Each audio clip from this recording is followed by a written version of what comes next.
being too dependent on property taxes to fund. So like 3/4 or more of your property taxes here are going to the school district. And like my parents are paying like $7,800 a year property taxes on their house, and if they had lived in Richmond, their property taxes probably would have been about maybe $3,000 for some kind of house or some kind of price range. And but then again, Richmond had some of the worst schools in Virginia too. But then that's not necessarily because, like this woman I knew that worked for the Richmond School District, wasn't because necessarily that the schools were bad. It's based on the scores that students get, and all the wealthier kids that have mom and dads and help them with their homework and all that kind of stuff go to private schools inside the city limits for the most part, or they, like a lot of the neighbors there, once their kids, like in Chicago, once they hit 5 years old, they move to the suburbs for better public schools, and that leaves a lot of the underperforming, poorer household students being the majority of the students in the school district, and then that brings down their SAT scores and all those other tests you have to take in junior high and high school that are used for comparisons with other school districts, and that gives you an artificial, somewhat artificial lower score because you have a lot more higher ratio of students with single moms and poverty and that kind of thing. Yeah, it's just to look at what real reality looks like. Whereas in the small districts, they have the time to doctor up and try to jazz up their school's performance, and right. Whereas in the inner cities and the big schools, it's just it is what it is. Yeah. No one has the time to even think about doing that.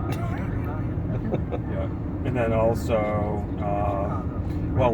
they've changed the laws over the years. Like when my sister works at a middle school in Eau Claire, Wisconsin, and I went to school there from like 4th grade to part of my sophomore year.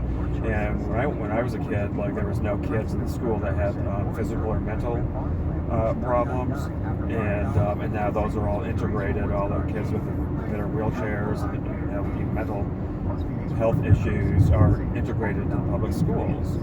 And my sister's part of that program where she's not a teacher, she actually takes. She's part of that where you have to take care of those mentally and or physically handicapped kids in the public school system. And she's kind of taken a bit of a job transfer out of it because she's been attacked by kids 3 times. That, according to their parents, never do that at home. But and this one kid attacked my sister. They just flip out for no reason, kind of thing, and he went off on her and grabbed her and really messed up her forearm. She had to have surgery, and so she has nerve damage from being attacked by this kid. And so they transferred her into a different thing where she doesn't have to deal with it so much. But and then the principals are oblivious to all of this. If you're not there in the classrooms, you don't see how badly those kids can sometimes behave. And then other times, that's the problem, is that they're not so bad that they should be like in a mental institution, or in a school in a mental institution, where they probably wouldn't get very good education, but they're not 100% there either mentally, and they can cause a lot of problems, and then their parents deny everything. That the kids always behave perfectly at home. I don't know why they would have attacked because they don't want to get sued, right? But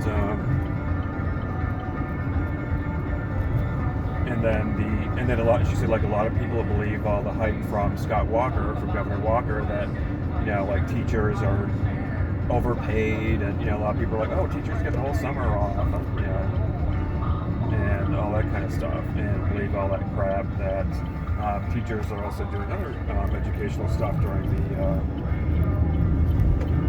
the summer. And a lot of teachers, as it's gotten more publicity, like pay for a lot of stuff that school districts don't have the money for, whether it's supplies and art supplies and all, that kind of stuff, and out of their own pocket. And that kind of thing. And it's not this cushy job exactly. I think maybe college professors that make $150,000 to $200,000 a year, I don't know, maybe they might be a little overpaid, especially when they have like their, what do you call it, their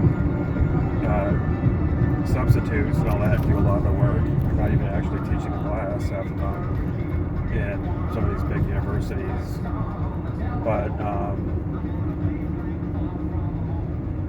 I don't remember that going on when I was in school. I always remember the professors actually being there, and I remember them only having their substitutes, whatever you call it, there when they were sick or whatever. But so she said there's a stereotype out there of lots of uninformed people that think public school teachers just have it so great.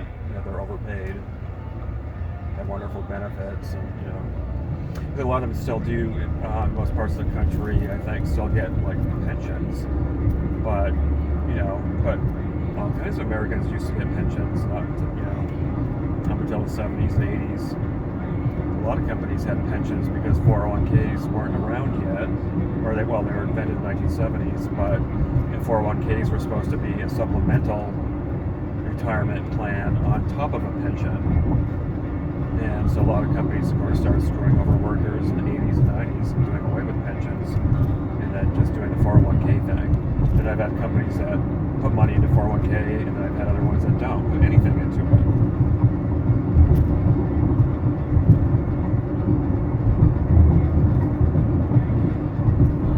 So it really, varies. And like this one company I worked for was a family-owned company here in Chicago, and they had about 700 employees, and they had an actual pension plan. I was shocked. And I worked for them for about 4.5 years. You had to be an employee of theirs for like 3 years, I think. To be vested. Yeah, and then it was at percentages, 25 and 50%, and 75 and 100. And so I was really I worked them for 4.5 years, so I was only in the pension plan for, I think, 1.5 years, and I still walked away with over $3,000. So I remember getting this, packet and everything. You had to either cash it out and pay income taxes on it or reinvest it through Wachovia Securities. And but they had this, and they had 401k up to 10% in, and they had healthcare was dirt cheap. They kept changing healthcare companies every year, so they went from Blue Cross Blue Shield to Prudential PruCare to New York Life Nile Care, and then they ended with that worst company out of Minneapolis, U.S. Healthcare or whatever else, like the worst health company in the country. It's the largest, and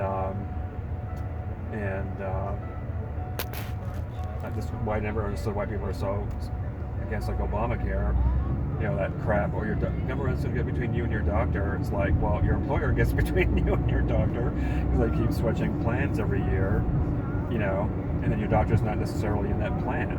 Your employer decides that. You don't get a choice.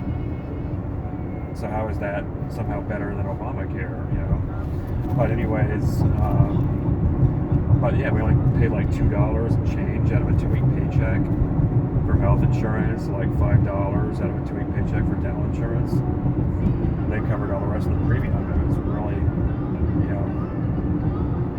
really good family-owned company that's been around since like the 1940s. That had benefits as good as working for a Fortune 500 company.